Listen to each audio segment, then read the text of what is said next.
Hi, this is Molly. Now that you have your Notion account set up, I wanted to go over a few things in Notion just to get you familiarized with it a little bit.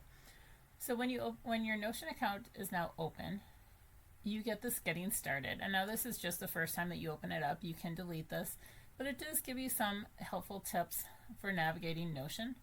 One of my favorites is that when you see this icon, the triangle pointing to the right, if you click on it, it's a toggle, so then it will expand and give you more information.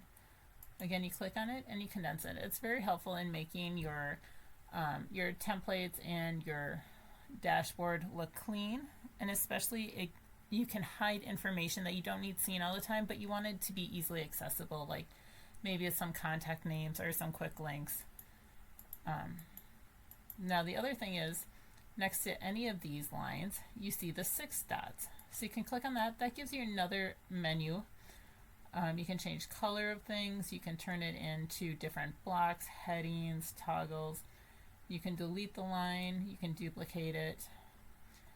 So the main thing with Notion is that when you see either the 6 dots or over here you see these 3 dots, and even up here in the top right corner you see 3 dots, that gives you another menu to use for options. Now another thing is, when you signed up for Notion and it asked you some questions, there were some personal preference questions, and so they loaded some templates into your account based on your answers.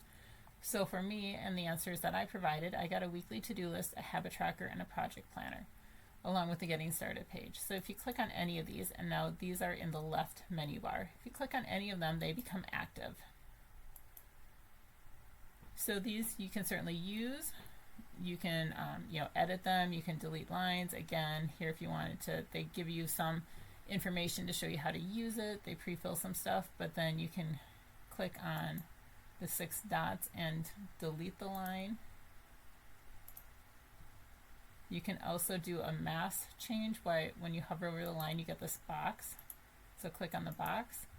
Then you get this menu up here, so you can either change the status of all of them, change the deadline, or you can hit the trash can to delete it.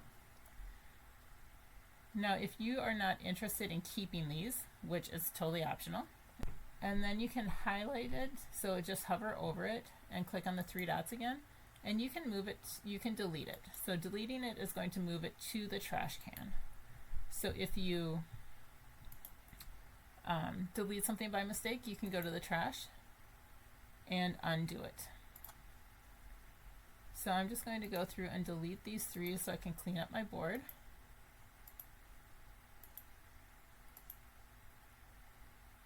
So now I actually don't have any pages, so I'm just going to click on add a page, which is just going to bring me to a blank page.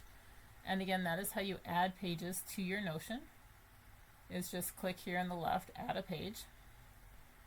Now there's one other thing that I want to mention, and that is up here in the settings and members. So anything up here is related to your Notion account. Up here you have your Notion. If you added a profile picture, it'll show up.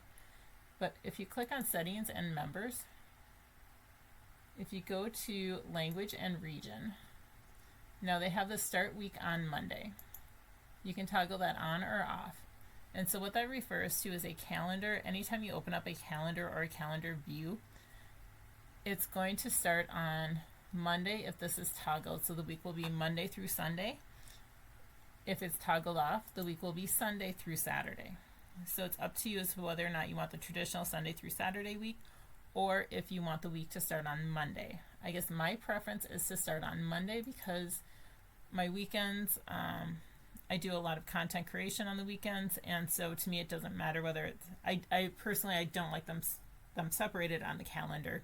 I would rather have the Saturday and Sunday together. Again, that's personal preference, and this is where you change it. There are some other settings, but I'll let you explore the settings. Notifications, so you just click on them and